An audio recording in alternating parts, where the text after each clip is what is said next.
I was a bad kid, Daniel. My parents came from Bolivia, right? From South America, and they didn't speak any English. They get Right. the worst job, right? They're doing house cleaning. They're mowing lawns. My dad was a captain in the military. So I kind of learned that discipline from my mom and dad. I would see like on movies and on TV, you'd see all these big mansions and nice cars. And I'm like, I want that.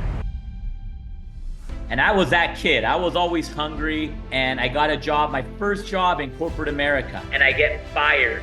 This is where the turning point happened. So I was like, I'm gonna start a business. When a problem happens, you gotta think solutions. And we're fortunate because we live in America. We have so much opportunity. What's up, Mr. David Rivero? We got the main man here. You're in Newport right now. I'm in Newport Beach right now. Yeah. Okay. So, And you're just burnt out, but you like the beach. well, I know I do like the beach, but I raised my kids in Rancho Cucamonga. I don't know if you knew that or not, but Okay, I raised my kids out there. So my son lives out there. So my son's going to be living with me at that house. So Okay. my ex-wife, she moved to San Diego. And so we had a choice. We're like, okay, do we sell this house or do we, what do we do? And I said, you know what, let's just move around some stuff, and we're not going to sell it because I just feel like right now is not the right time to sell it. So I don't want to sell it right now. And it's worth a lot of money. I mean, it's a valuable piece of property. The location is amazing. And so for that property, it just doesn't make sense for me to offload it. So maybe in 2 years, 3 years, 5 years, I don't know, in next few years, I'll kind of readjust things if I want to. But my parents live out there too. So my parents are only, 20 minutes away. So I have a pretty close relationship with them too, So we're going to be talking about entrepreneur, how to be an entrepreneur, you being an entrepreneur. We're talking about investing today. We're going to talk about e-commerce. We're going to talk about marketing. We got all kinds of stuff to talk about today, man. So how did you get on this journey though, man? Like, where did it all start for you? What kind of kid were you growing up? Like, who motivated you? Did you have like a mentor that pushed you into doing all this stuff? I was a bad kid, Daniel. No, no. No, my parents came from Bolivia, right? So from South America, and they didn't speak any English, right? So when they came here, I didn't have those mentors and amazing role models to learn about business and marketing and e-commerce and things. They just wanted to learn English. Right. And when your parents are they migrate here, they get the worst job, right? They're doing house cleaning, they're cleaning cars, they're mowing lawns. Those are the jobs my parents had, right, at the beginning, because they didn't speak English. And then as they evolved, they got better jobs as they learned English, right? But as a kid, it was tough for me because I didn't have, I only learned English when I went to school. When I came home, I was speaking like Spanglish, Spanish and English. So growing up was tough, but it was, my parents were really like disciplinary, right? My dad was a captain in the military. Oh, wow. And he got a scholarship. Yeah, he got a scholarship to come to America. And that's how they were able to come, my mom and dad. And so he was very disciplined. I was like, I couldn't do anything without like doing my chores, cleaning my room, making my bed, cleaning, just, they would put me to work, So I kind of learned that discipline from my mom and dad. So you were like that young, maybe didn't have a lot of money kid. You probably got in a little bit of trouble, but you were just motivated. Like I can read people really well, and correct me if I'm wrong, but I read you as that kid that just wanted to get rich, man, that wanted to do something big with your life. You were fucking motivated and just wanted to do something big. Was that you? Yeah, I mean, I would see like a Lamborghini on a movie or because I didn't live in a rich area, right? So we wouldn't see those cars in my area, but on movies and on TV, you would see all these big mansions and nice cars, and I'm like, I want that, right? And when you're a kid, you're only dreaming. You're hoping one day you're going to get there, but you don't know if it's going to happen. And I was that kid. I was always hungry, and not just in business. I was hungry in sports. Like I wanted to be a pro athlete. I loved sports. I just always kind of wanted to be the best, but I didn't know what was going to happen. What was the sport that you were most excited about? I was really good in soccer. I actually got a full ride soccer scholarship to go to Cal Poly San Luis Obispo, SLO. So that's where I graduated from. That's where I got my bachelor's degree, but I got recruited to go there. I got recruited to go to a lot of schools, but I was a bad high school student, so I didn't have a good GPA to get into a lot of schools. And my SAT scores were awful, right? So it limited the schools I could go to because I was very bad academically, which kind of sucked. Yeah. So what do you think about that? I mean, do you think that like in this world, in this day and age, that you think college is that important anymore, like it used to be?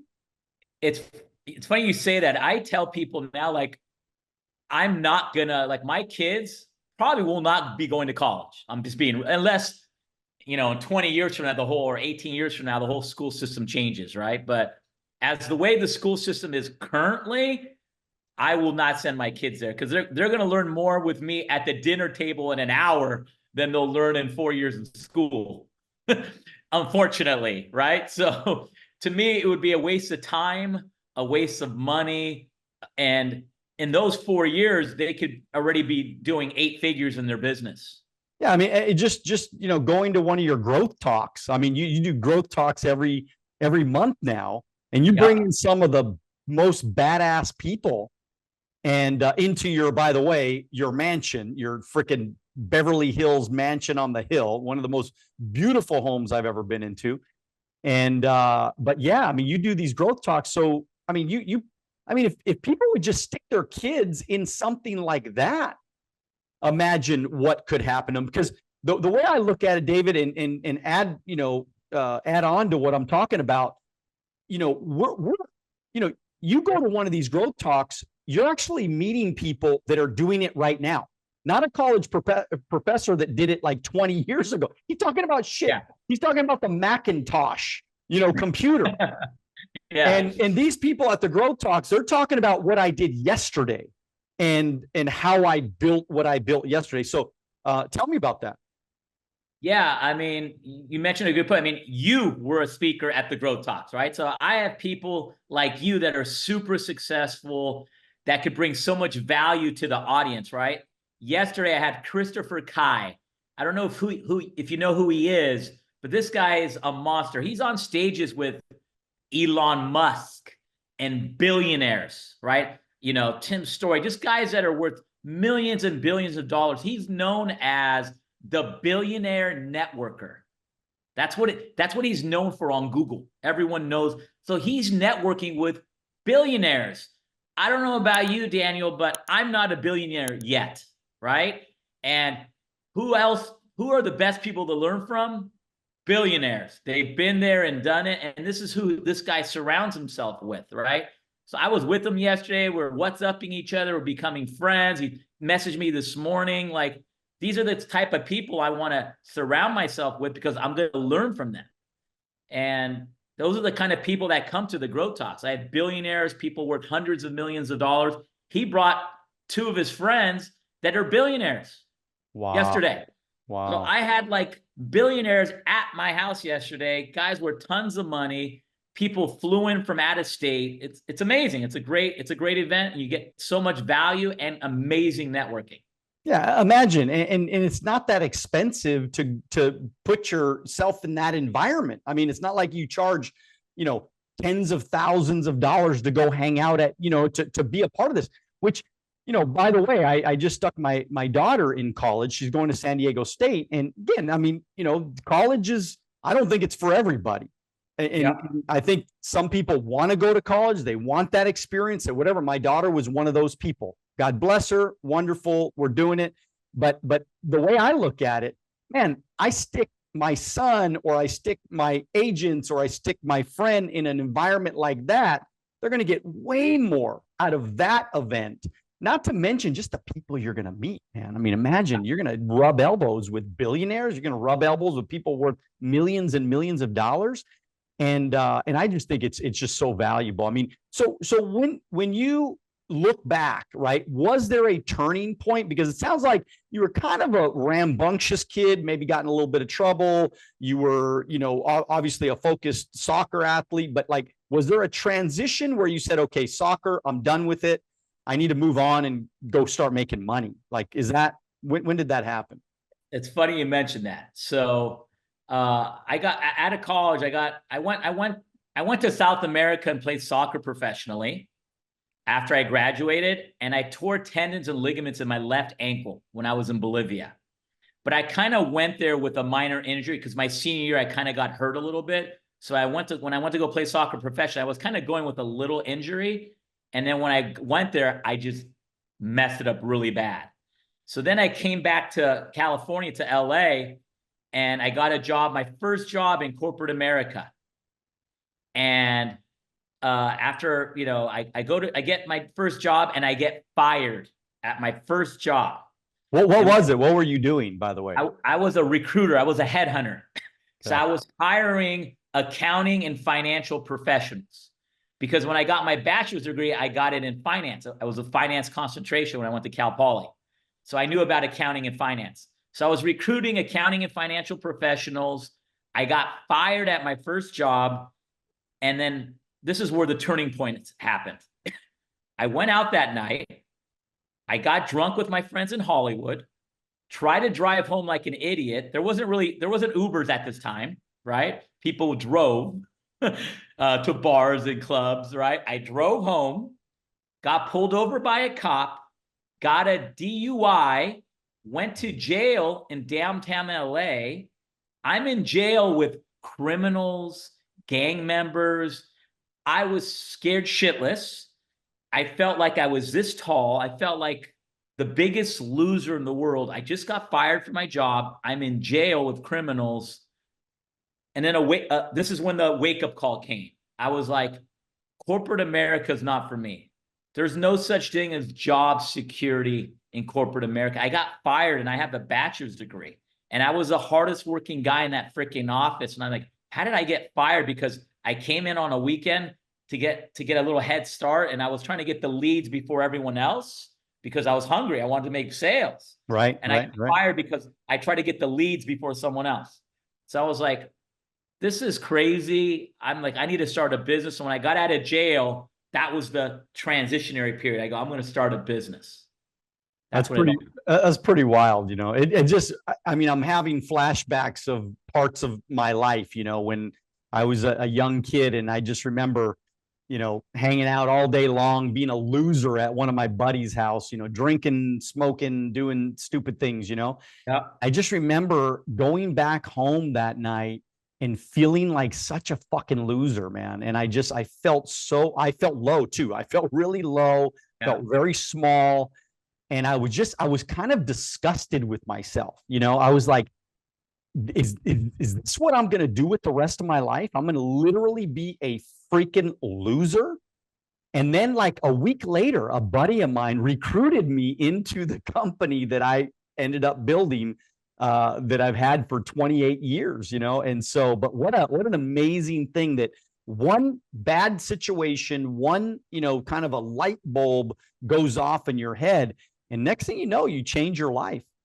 Pretty wild stuff, Yeah, like what happened to you? Like you were on the couch, hanging out, doing drugs with your friends, and then your friend presented that one opportunity to you, change your life. Changed my life, man. So when you look at like your investing philosophy, do you have an investing philosophy? Like when people start making money, like what do you recommend they start doing with that money? Say somebody comes into 50,000 or 100,000 or something like that. What do we do with it? Great question. So it obviously depends on your current situation, right? So let's say I tell people when they're young, let's say you're in your 20s and you don't have any money yet, don't invest in the stock market yet, because I'd rather you put that money into learning skills and maybe starting a business, because that's going to make a lot more money than investing it in the stock market, let's say, right? You're learning skills where you can make $1 million, $100,000 a month, right? You're not going to make that with putting $1,000 in the market, right? So first learn some skills, maybe get some coaching, and maybe start a business. And then when you start having some consistent money, then I 100% agree you should invest it. You put it in different, maybe you put it in a life insurance, maybe you put it in a 401k plan, maybe a Roth IRA, put it in real estate. I buy everything. Just so you know, Daniel, I put my money, I own a ton of real estate. I have a ton of money in the market. I have life insurance. I have, Roth IRAs. I have different vehicles. I'm looking to buy companies now. So I put 2 letter of intents to buy 2 companies. So now I'm buying businesses. I'm starting new businesses. So I believe in diversification. I don't believe one person should put all their money in one thing, because what if that one thing doesn't work? It collapses the market, the economy. And now you're like, I'm out of business. I'm like, I'm covered. If the real estate market goes bad, I still got a lot of the money in the market. The market goes bad, I still got a lot of money in real estate. If both of those go bad, I still own a lot of companies. So I'm kind of good either way. That's my philosophy. I like that. I like that. I mean, I like everything you said, other than investing in your life insurance. I'm not okay with that one, but that'll be a different conversation for another podcast. But of course, I mean, diversification. I tell people all the time. I mean, if you look at my business today, we have 1,500 licensed agents. I mean, I look at every independent agent as another stream of income. Obviously I don't treat people like properties or income or anything like that, but think about it. I mean, as I recruit, as I grow, as I build, I'm able to diversify everything, because, one guy might quit. One guy might end up becoming, a superstar, right? So that to me was always diversification in my mind. Of course, real estate is so important. Investing in the stock market, so important. Diversifying I bought a couple of businesses through the years as well. So of course I have, venture capital as well. So yeah, what you're doing is right on. And it's exciting, man. It's exciting to hear from people that just get it, because a lot of people don't remember 2008 and 2009, and, stock market goes down. People are jumping off of buildings. I mean, committing suicide. I mean, people are losing everything. I don't know if you were affected back then, but I look back and I was very, very happy. Even though a lot of my accounts in my stock market went down, I was very happy that I had a lot of things, even though the value, the property values of some of the properties went down. I just looked at my life and I said, well, first of all, this is a buying opportunity, number one, right? This is a chance to actually buy everything at a discount, which I did.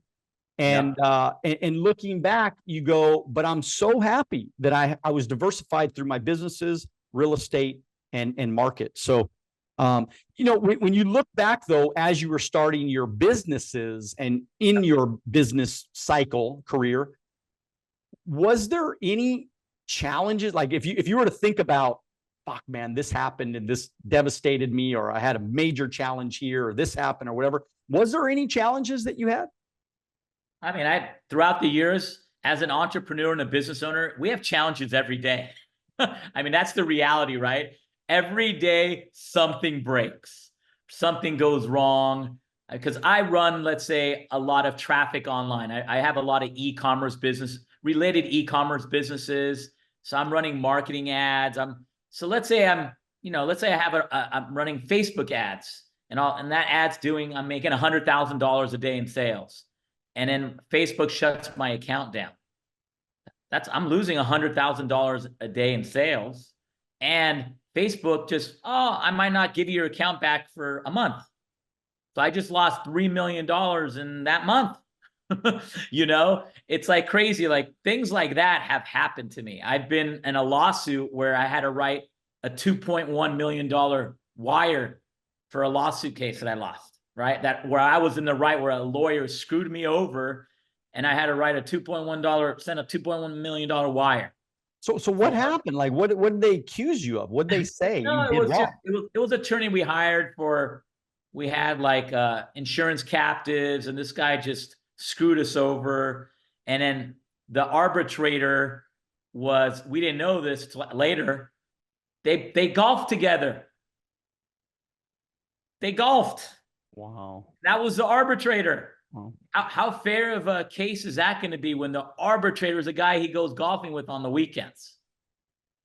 So I'm just saying, it's like, these are things where you're completely in the right.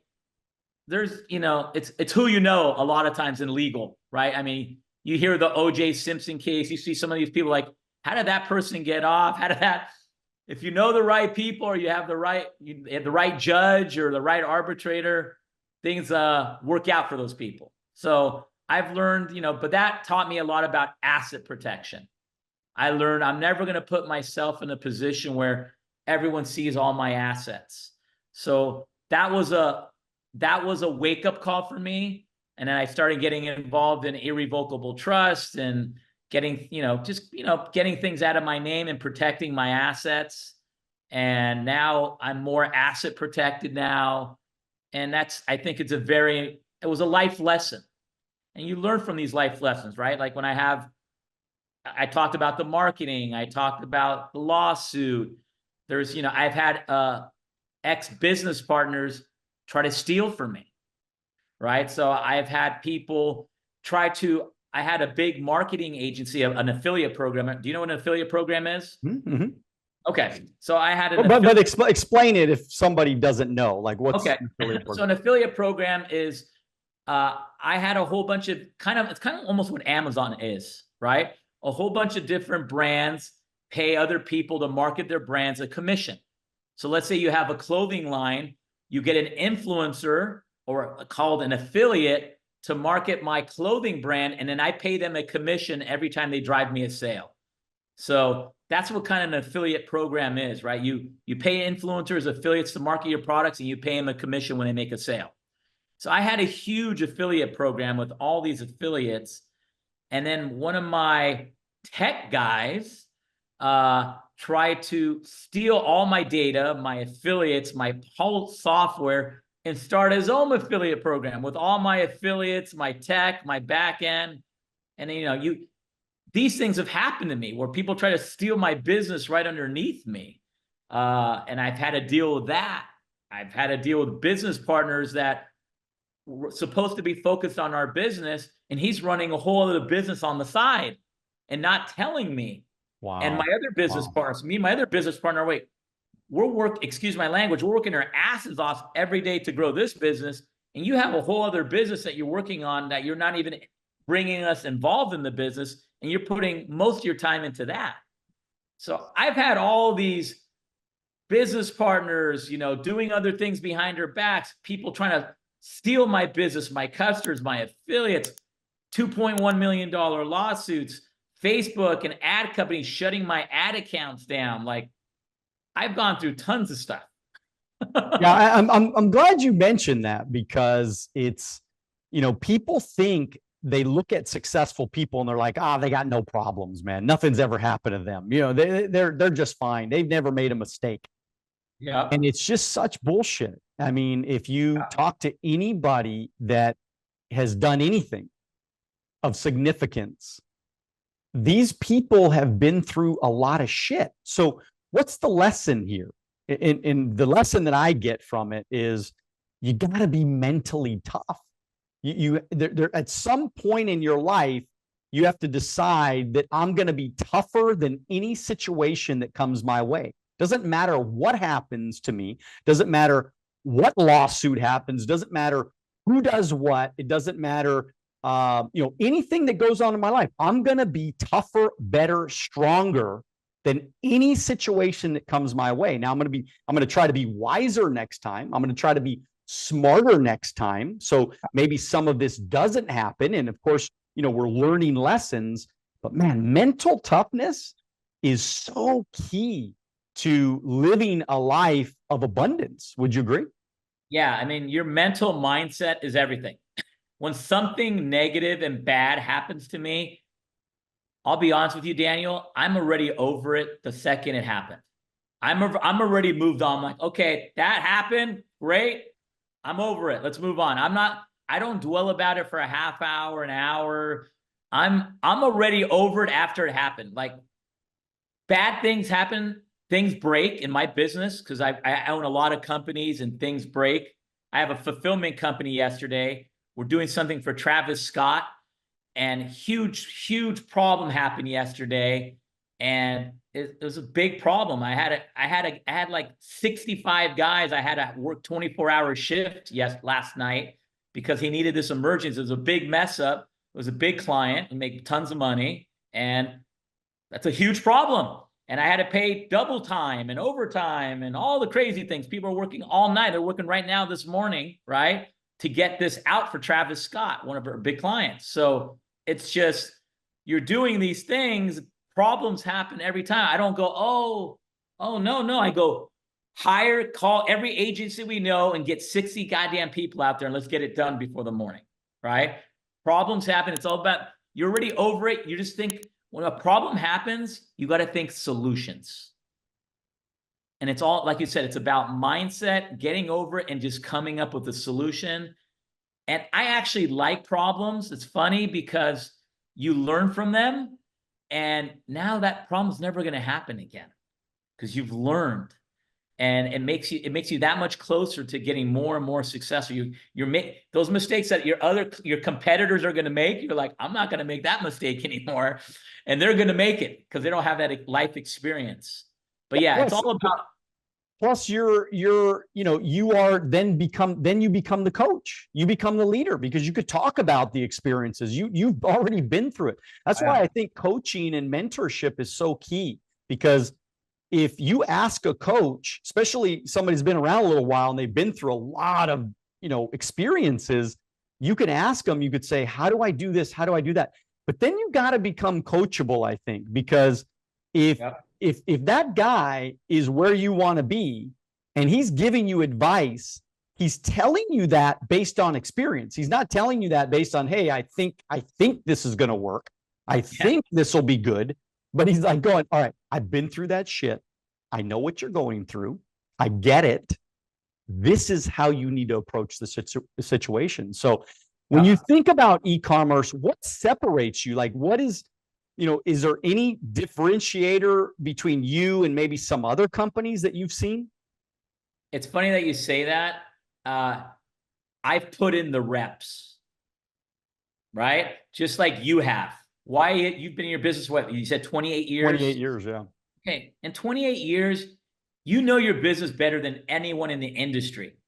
Why? Because you've been doing it for 28 years. You've put in the reps, right? And I tell every entrepreneur, every young person that starts a business, it's reps. You got to put in a lot of time. And I'm confident right now in e-commerce. I've run ads for 15 years in a row every single day. And I look at ads and creatives and offers and landing pages and that every single day for 15 years. I'm pretty good, right? And I don't think anyone's better because I've looked at millions and millions of pieces of content. So I could dissect an ad or a website in 2 seconds now because it's all in here. It's the repetition. I tell people, these people that these guys that are big and muscular, they didn't get big by going to the gym once a week or twice a week, man. They could probably go to the gym 2 or 3 times a day for 10 years. And that's why they're huge. And that's why they got big muscles, right? Those pro athletes, LeBron, Lionel Messi, Ronaldo, the best players in the world, the guys that get paid $500 million, right? In a 10-year contract or 5-year contract, right? Where they're the best at what they do because they started training when they were 4 and they played soccer every day, 8-10 hours a day. LeBron James probably practiced basketball 12 hours a day since he was a kid. And you just got to put in the reps, and that's what makes you better than everyone else. And do you think that this next generation or this generation, is there any difference with this next generation? Do you think kids are softer now? They're maybe don't work as hard. Do you see that, or do you feel that at all? Or is it just in my mind because I'm getting older? I think maybe people, because of social media, everyone's a millionaire on social media. Have you ever been to a social media profile where they don't look like they're a millionaire? Like, that's the problem, right? So everyone thinks it's so easy But 99% of those people aren't millionaires on social media. They portray they're millionaires. Everyone thinks they are because of what the purse they have, or the shoes they're wearing, or the picture they took in front of a Lambo, right? But 99% of these people don't make much money. But everyone sees that, right? So now everyone thinks it's easy because everyone has it. But when it's only the 1% that have it, right? And so I don't think people are lazy. They just think it's so much easier now, which it's not, right? So they're not putting in the reps. They're not putting in that time. They're not putting the work, but there is way much more opportunity now than there was 28 years ago. Absolutely. Right? When you started your business, social media didn't exist when you started your business. It wasn't even around. There wasn't an Instagram when you started your business, right? There wasn't an Instagram when I started my business. That didn't exist. So we had to do things the old school way, right? We had to talk to people in person. We had to have people in our living room and close them in person and do things like that. And then Facebook and Google finally came, and Instagram and WhatsApp and all these different things. And then we had to use these technologies to grow our businesses. So I think now it's 10 times easier because there's all these platforms. And now there's AI that automates things. It writes your copy for you. It does your ads. It's like right now, there's so many tools, and social media is free. Like if you're not posting on social media and taking advantage of a free platform that lets you build your brand for free, I think you're crazy. So I don't know. I think it's so much easier nowadays to make money, but at the end of the day, you still need to put in the reps. Well, I just had a tech failure here. There we go. I just lost my background for a second. Sorry about that.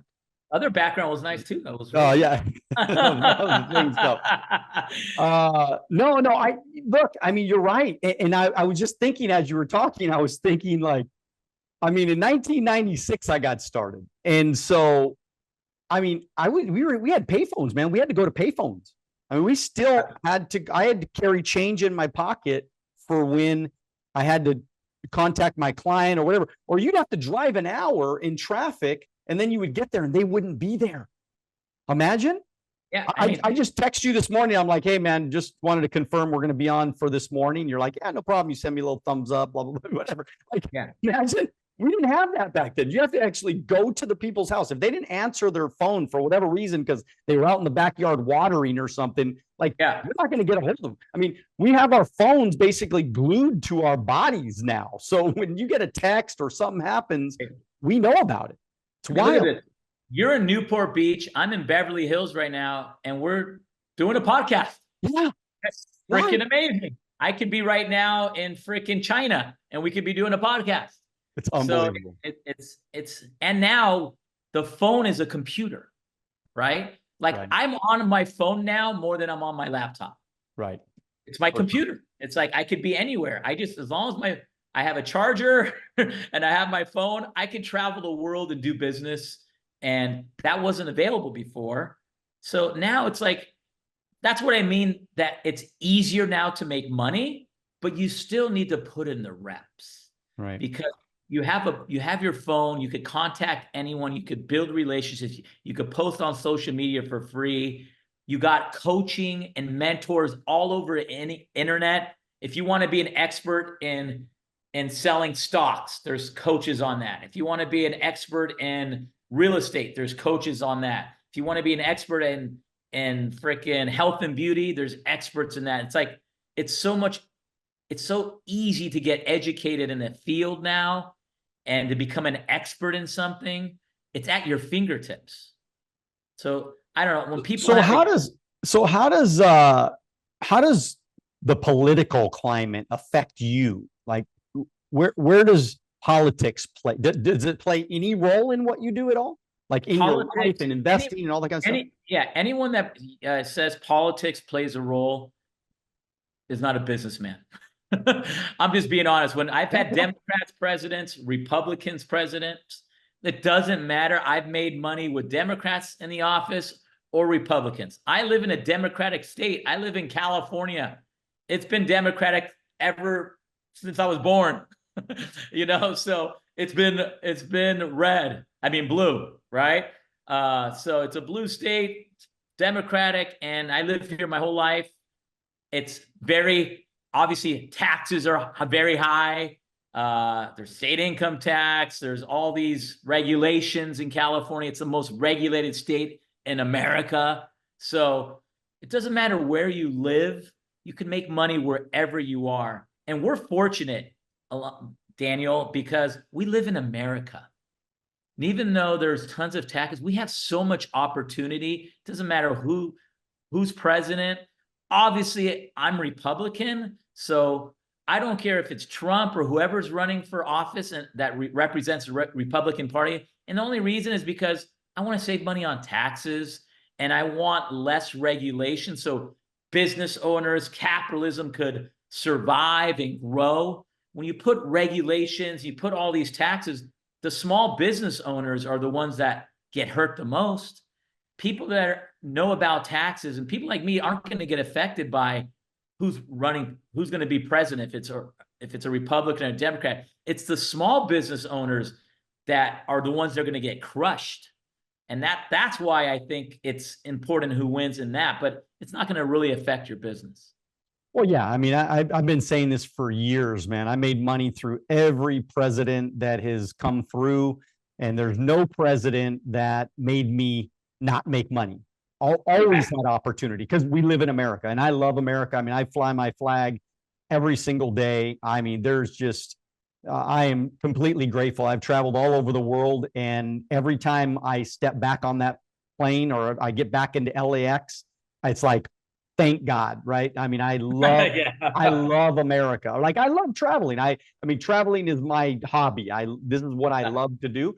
Yeah. And I love seeing different cultures and different people and going different places and experiences. But you always love coming back to America, man. And because America's free. I mean, America really is freedom.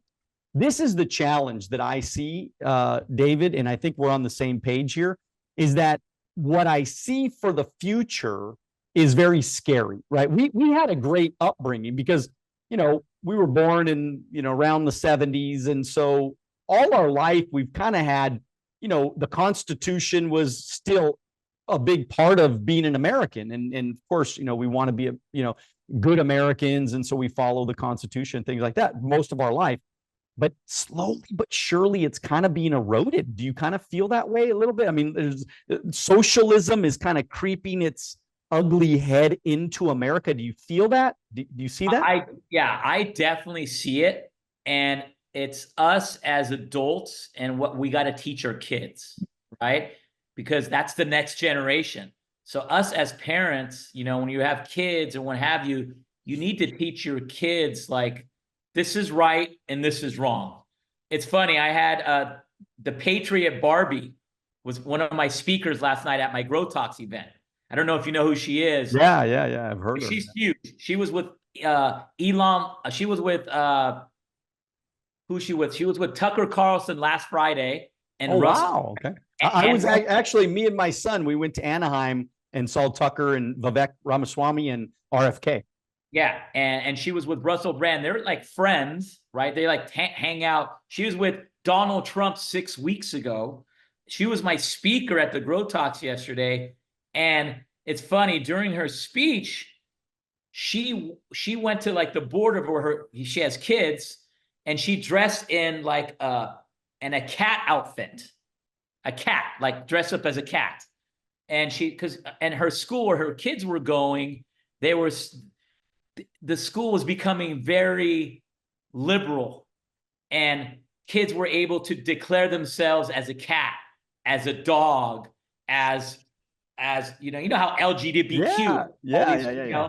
And she went to the board dressed up as a cat, and she goes, "Am I a god? Everyone here, we all have common sense, right? I am not a goddamn cat because I dress up as a cat. I am a woman, and that is a man. My husband is a man. He's not a dog. He's not a lion, right?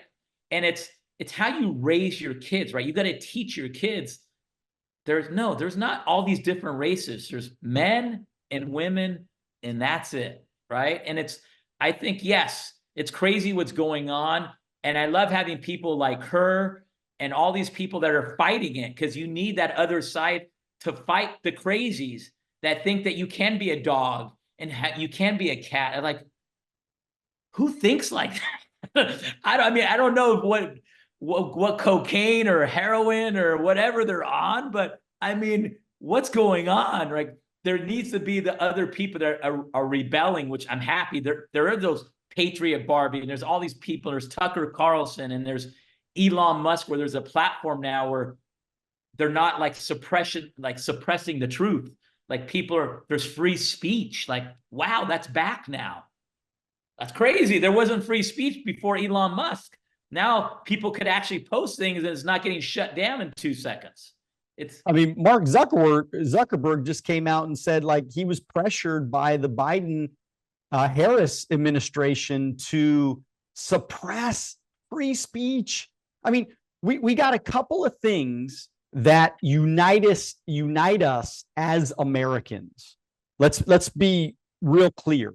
It's freedom of speech, man. I mean, that's the number one thing. I mean, that is our Constitution. That is our belief as Americans. If we lose that, we lose America. And it's funny because I have a lot of friends that live around the world. And you know what's crazy is I was in Australia, and what I kept hearing in Australia is, if America goes down, the whole world goes down. You know, America has to stay strong in its ability to have free speech and free elections. And, you know, like, think about it. I mean, they are literally, the Democrats are putting their rivals, their political rivals, in jail. They're trying to put Trump in jail. And you go, this is just wild. This is the stuff of banana republics. This is the stuff of, you know, other countries. This is like Venezuela. I mean, you can't do that. That is wild. And so, and when people start thinking that's okay, because I mean, look, I'm a businessman, right? I'm an entrepreneur. I'm going to make money no matter what. I'm with you, man. I mean, it doesn't really, I mean, I'm going to make money, and thank God I became financially independent at a young age. So I'll be okay for the rest of my life, my kids' lives, probably my grandkids' lives at this point. We're all okay. You know, it's not going to make a difference for me if Harris gets elected. But I just get nervous 10 years, 20 years, 30 years down the line. If we don't stop this shit right now, we're in trouble 20 years down the line as Americans, if we lose these basic rights like freedom of speech and our guns and things like that. No, I'm on board. That's why I love these people that are fighting. Like, I support them, right? Because we got to fight back for all the crazies, right?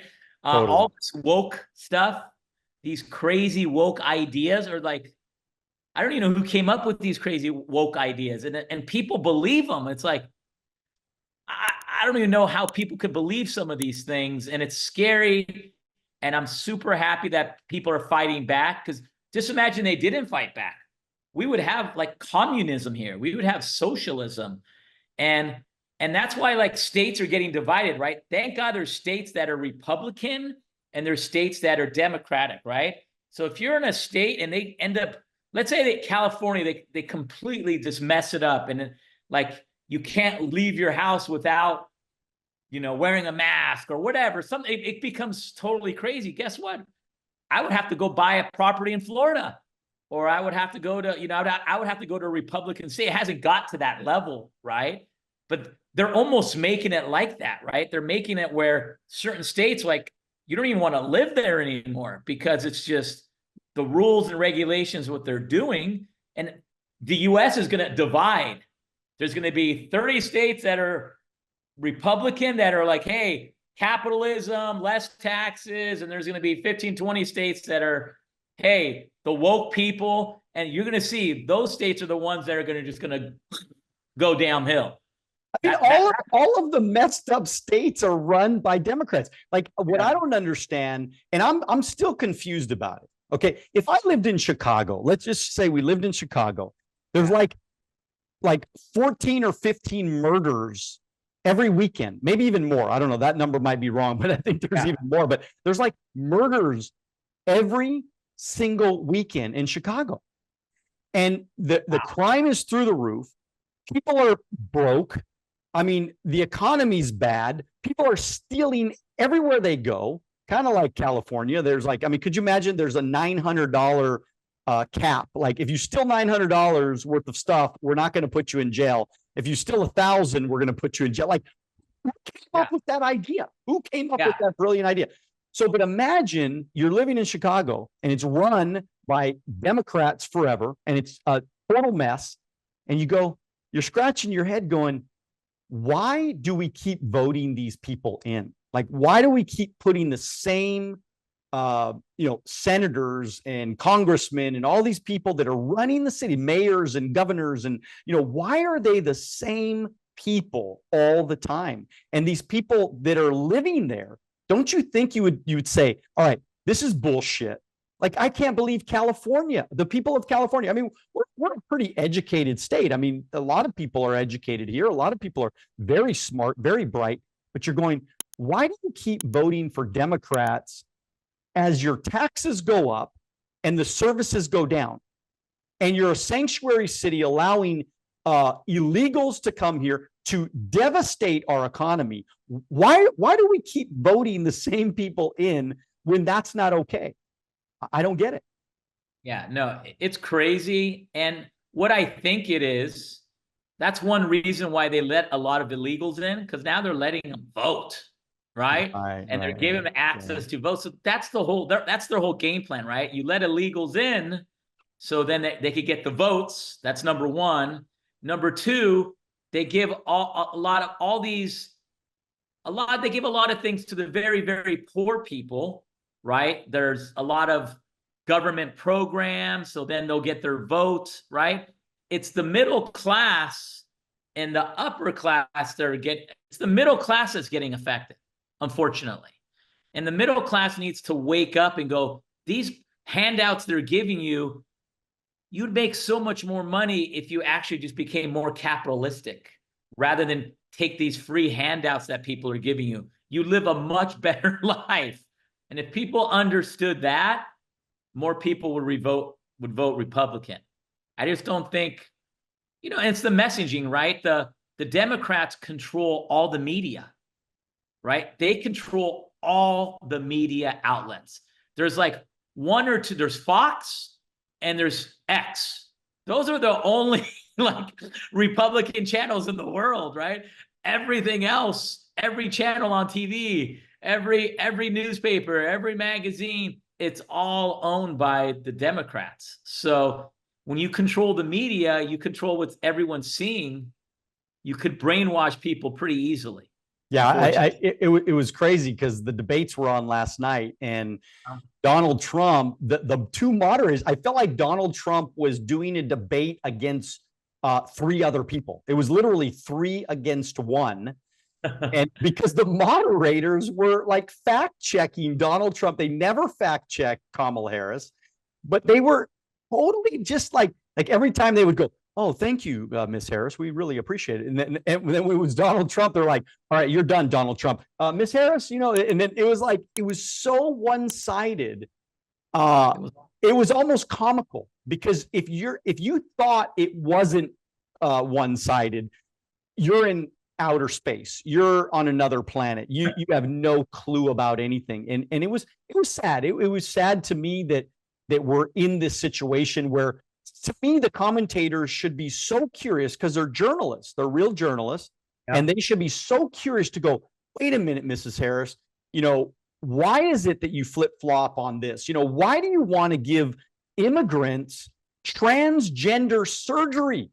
And you want the taxpayers to fund it. Okay, Ms. Harris, why is it that you guys have let in 11, 12 million undocumented illegal people? Why is it, Ms. Harris, that you're allowing these little kids to get shipped off all over the country to places that we can't even verify? So we got all these missing kids, which, by the way, is child trafficking, 100%. I actually had interviewed somebody not too long ago. He actually goes undercover to save kids in child trafficking. So Wow. he's a Trump guy, big time, Yeah. because he's like, Trump's the only one that actually cares about closing the border so we can stop child trafficking. And the last thing I'll say about that is that what's wild is that anybody, and if there's a Democrat watching right now on YouTube right now, and you're watching or you're listening on iTunes or Spotify or whatever, if you're listening to my words, I want you to know, if you're a Democrat, you are literally funding child trafficking. We are sending kids from the border all across the United States to be trafficked.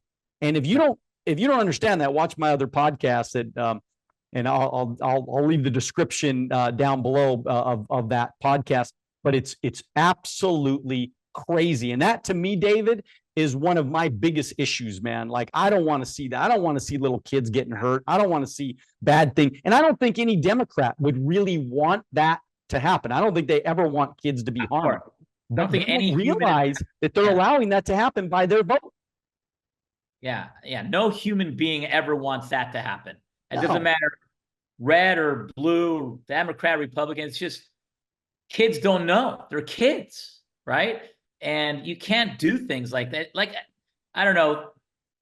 I had an event yesterday, so I was trying, when you have an event, you couldn't really watch the debate, unfortunately, right? Because it was at the exact same time, but we had it on in the background, right? So, but people that told me that watched it, they were like, yeah, the commentating, like you said, and it must have been really bad. And you gotta, that's why I remember Donald Trump was saying, I didn't want to he didn't want to go because of those commentators. He's like, just get me a different commentator and I'll do it. And now you know why. That's it. Yeah, he knew called it, man. He called it. All right, look, man. There's a lot of entrepreneurs watching right now, and I really want to hit just real quickly. I want to hit on, what are some ads, or what are some tips that you can give them regarding ads, regarding marketing themselves online, regarding actually, setting up a website or landing page, things like that. Because I think everybody needs that, right? Everybody needs to have something like that. And so could you give us a couple of tips on what you would do or you would recommend to these entrepreneurs? 100%. So number one, if you're a small business owner, whatever business you have, number one, you got to have a website.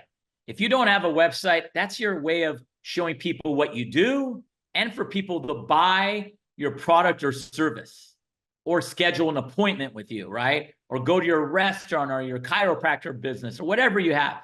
Number one, a website. And now there's so many websites out there that make it practically free or cheap. There's Shopify.com. You could have a website for $25 a month. Super cheap. It's all built for you. It's connected to merchant processing. You could accept credit card transaction. It's done for you, right? So there's no excuse, and there's templates. It literally, you could drag and drop and pretty much build your website with their templates. It's very simple, right? So that's number one. Number two, take advantage of social media. It's free. Get an Instagram account, get a Facebook account, get a YouTube account, get a TikTok account, right? Depending on your business, if you're B2B, get a LinkedIn account. All these different accounts, sign up for them all. They're all free. And post content on them. They are free, right? And then what you should do, the only way your business is going to turn into an 8-figure business, it's never going to turn into an 8-figure business by word of mouth, right? If you're just word of mouthing, you're going to a trade show, you're going to networking conferences, you're getting referrals from clients, you're part of Chamber of Commerce. Those are all great things. You should do them. But they're never going to get you to $10 million a year, to 8 figures. It's not going to happen. It's going to get you to 7 figures, 6 figures, but you got to run ads to really scale, right? Because if let's say I'm an accounting firm, I'm a small business, and I go to all these networking shows and these events and all these things, and I get one client a week. That's 52 clients a year, right? That's one client who has 52 weeks in a year. And my average client pays me $1,000 a year to do a tax return. I'm making $52,000 a year every year, right? And that's me being a great networker, trade shows, chamber of commerce, conferences, getting clients to refer me business. So $52,000 a year as an accounting firm or whatever, times 20 years, I finally do $1 million in sales after 20 years of being a crazy networker. Do you see how getting to 8 figures is almost impossible that way? Right? It's not going to happen. You need to run ads, right? Now, let's say you run ads. Let me give you that same example, Daniel. I run ads. I run 30 ads a day on Facebook and Instagram, right? And of those 30 ads, let's say I'm the worst salesperson in the world. I only convert 10% of them. I close 3 people out of the 30. 27 people out of 30 don't want to do business with me, okay? Now I close 3 deals. There's 365 days a year. So if I close 3 deals a day times 365, that's over 1,000 customers a year, right? So if I have 1,000 customers, that same example as an accounting firm, and I charge $1,000 a year to do their tax return, 1,000 customers times 1,000 a year is $1 million in sales. So in 1 year, by running small ads and only getting 30 leads a day and closing 3, I'm a millionaire in 1 year, not 20. So that's my hopefully wake up call. My, whoa, I never thought of it that way. You could actually become a millionaire in year 1 compared to 20 years by doing it the old school way. So that's my major tip I wanted to give. Build a website, post on social media for free, run ads. If you do those 3 things, you have a high likelihood of becoming a millionaire, and you have a very high likelihood to hitting 8 figures. I love it, man. So you said it right now. You actually showed us a legitimate, viable way how to make $1 million. You just showed us right now. Exactly. So if we just follow what you just said to do, posting 30 ads every single day, we just get 3 sales a day. The thing never stops forever because you can continue to run ads and you can continue to work that number, because it's really quantity of eyeballs, right? It's lots and lots of eyeballs. It's lots of I mean, I've been telling my agents for years, Coca-Cola runs ads every day, every single day, and not just one ad. I mean, they spend $1 billion, probably a couple $1 billion every year just on ads every single year, but they make, $100 billion a year. So what? Maybe it's 1% or 2% of their budget. It's nothing. So 100%. I think what happens, and correct me if I'm wrong, and maybe elaborate on this a little bit, but think about this for a second. Somebody makes $1,000 for 1 sale. They're always afraid to spend $100. They're afraid to spend $100 to get back 1,000. But I always thought in my mind, I'm like, wait a minute, if I spend $100 to get 1,000, then I'm making $900 that I didn't have, by the way. I didn't have the $900 yesterday. If I wouldn't have spent $100 to get the 1,000 that netted me 900. So are people just afraid? Is that what it is? They're afraid to fail or to lose money, or it's like the risk thing, right? I always used to say no wealth without risk. What do you say? You nailed it, right? People are scared to fail. That's number 1, right? They're like, oh, I'm scared to lose that marketing money. But if you don't spend that marketing money, you're never going to make additional money. It's like people are always scared to start a business because they're like scared that I might run out of money. And you need to spend money to make real money, right? Okay, and pause real quick. Pause. We just so look, you just put together an absolute game plan for somebody that's serious about their life. I mean, so if somebody's serious about changing their life, it's up to them. They have the tools now of exactly what they can do to kind of make that, and look, I've been telling all of my agents for years and years and years, if they just have some sort of social media game plan, and then they run some ads, because I did it in 2020 when COVID came out. First thing I did, David, And I've never ran ads in my life, by the way. I never advertised for my business. It was always word of mouth and all that kind of stuff. We didn't really have that kind of stuff growing up in the business. At least for me, it was never a part of our strategy, you know? But during COVID, like right when COVID hit, I said, you know what? I'm going to run some ads. I'm going to do some videos. I'm going to do some whatever. And because I wanted to show my team that you can make money in any market. Like if there's a major pandemic, I can make money. If things are good, I can make money. If things are bad, I can make money. It doesn't matter. I will always make money. And so I ran ads, not a lot. I actually didn't spend very much money running it, but every day I was getting like 30, 40 leads a day. That year, I recruited like 61 people, which was a record for me of my entire career, by the way. And it was starting from zero because I wasn't really I haven't been totally in the field for a lot of years. So when COVID hit, I was like, okay, I'm starting from scratch. This is what I'm going to do. And I did it.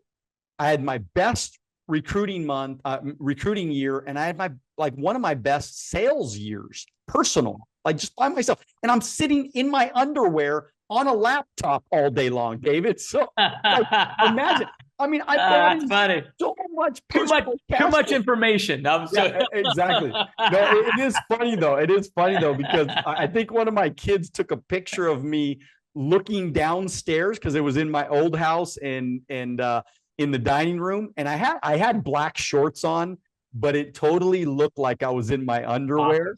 And I posted it, and everybody laughed at it because they were like, "Oh my God, he's in his underwear." But think about it. Look at Kevin O'Leary from the Shark Tank. He loves to post his, like when he's behind the scenes, he's just in shorts, man. Like he's got his nice suit on and he's got shorts on. So bottom line is anybody can make money in any market. Would you agree? 100%. It doesn't, and just, the most wealth is built during down markets. That's when you make the most money. During COVID, like, how I crushed it during COVID. I murdered it, right?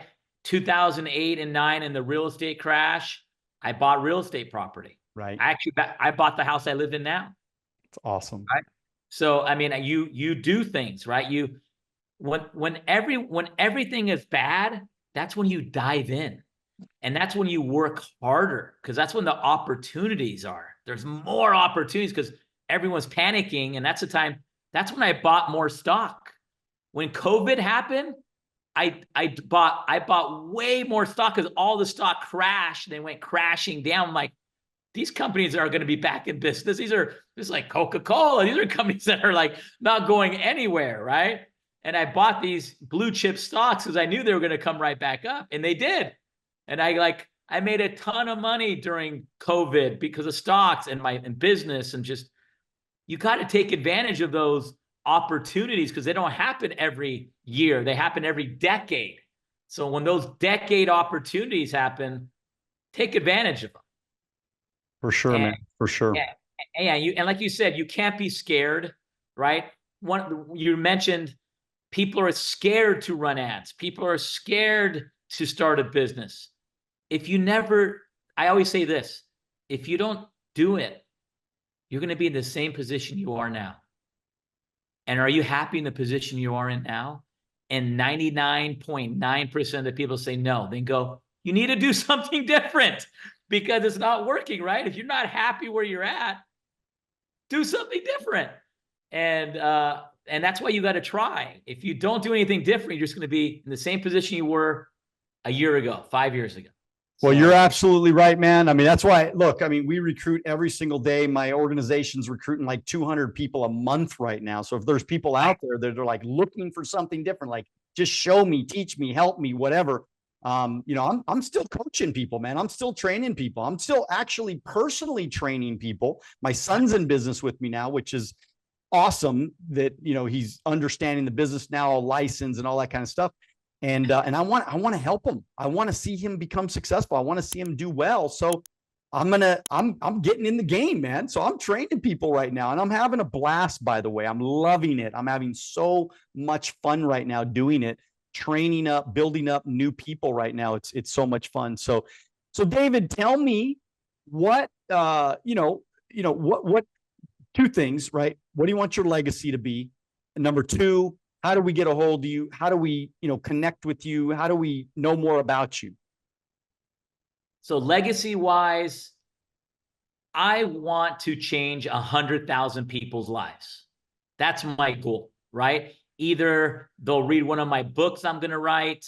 Maybe they'll come to one of my Growth Talks events. I've had thousands and thousands of employees, maybe them working for me.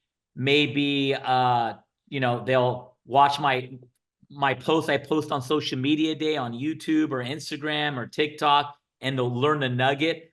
I just want to change people's lives and get thank you text messages, thank you DMs, thank you emails. And that's all I want in return. I don't need their money. I make a lot of money, right? But if I could change 100,000 people's lives, so when I die, I'm like, wow, David made an impact on my life. So that's why I put on that event, the mastermind event. That's why I post on social media. I'm hoping I'm providing value. I'm serving people, helping. That's my way of giving back. And I love it because I'm like you. I love to teach. You don't need to train people. You make lots. You're already, God, very, very, very wealthy. You don't have to work a day in your life, but you're doing that because you love to help people. You love to provide value. And that's the kind of stage, that's where I am at in my life as well. And that's what my legacy I want to be. I want when I have my kids, I want them to be successful, provide good values. I want my Rivero brand, my Rivero last name to be in the names of the Rockefellers, the Trumps, the, big brands. When you hear of these brands, you're a Rivero? Holy shit, you own this. You guys own those 50 buildings and those 20 companies that do $100 million in sales. Like, wow, you're a Rivero? That's what I want the legacy to be by changing people's lives, right? So that's the legacy. If you want to get a hold of me, it's the David Rivero on Instagram, TikTok. I'm on YouTube. Pretty much if you go on Google and type in David Rivero, I come up everywhere. You'll find me. So just type in my name, David Rivero, on Google. I'm everywhere. So thank you very much. Also, you can go to my website. It's davidrivero.com. It's just my name, davidrivero.com. Give me a follow, DM me. I'm all about building relationships. And Daniel, I want to thank you for having me on your podcast. It's always great talking to you. Hopefully we'll do some more talks. Hopefully we'll do some business together. Hopefully we'll go have, dinner one of these nights and talk shop and just have some laughs and some fun. Love it, man. Well, I'm 100% with you. And, there's no question, David, you are an inspiration to so many people. Thank you for what you do. Thank you for, offering your house up to allow people to grow their life and to, take their lives and their thinking to the next level. You're on pace to help that 100,000 people. I'm sure you're going to get there very, very soon. Probably you're going to up that to 1 million people, because I think you'll hit that 100,000 very, very quickly. You are making a major, major impact for a lot of people. Look, if people are out there right now watching, listening, do me a favor, huge favor. I always ask you guys to do this, but make sure you reach out to David, even if it's just say, what's up? Thank you so much. Connect, just say hello, go on his Instagram, the David Rivero, and just say, look, man, we appreciate you going on Wealth on the Beach podcast. And, we appreciate your thinking, because I think when you're around other people that think right, and then you start figuring it out, you start to become more confident in your life. So it's people like you that give people the confidence to take more risks, to go for their dreams. And ultimately, either one of us wouldn't be where we're at today if somebody didn't believe in us, somebody didn't see something in us. And by the way, if we didn't take the chance and the risk to, effing go for it, And so good on you, David. And so do me a favor, everybody, make sure you reach out, say hello. With that said, also FYI, y'all know I have a book. It's called Wealth on the Beach, 11 Laws for Building Financial Freedom. Check that out on Amazon. It's also on Audible if you like to hear the voice better, on audiobooks. And of course, I have Wealth on the Beach Club every Wednesday morning, 9 a.m. Pacific Standard Time. If you'd like to join, go to wealthonthebeach.com. Love you guys. Continue to dream bigger, get after it, but most importantly, do it now. God bless you. We will see you at the top. Thank you. Thanks for having me. Appreciate you, man.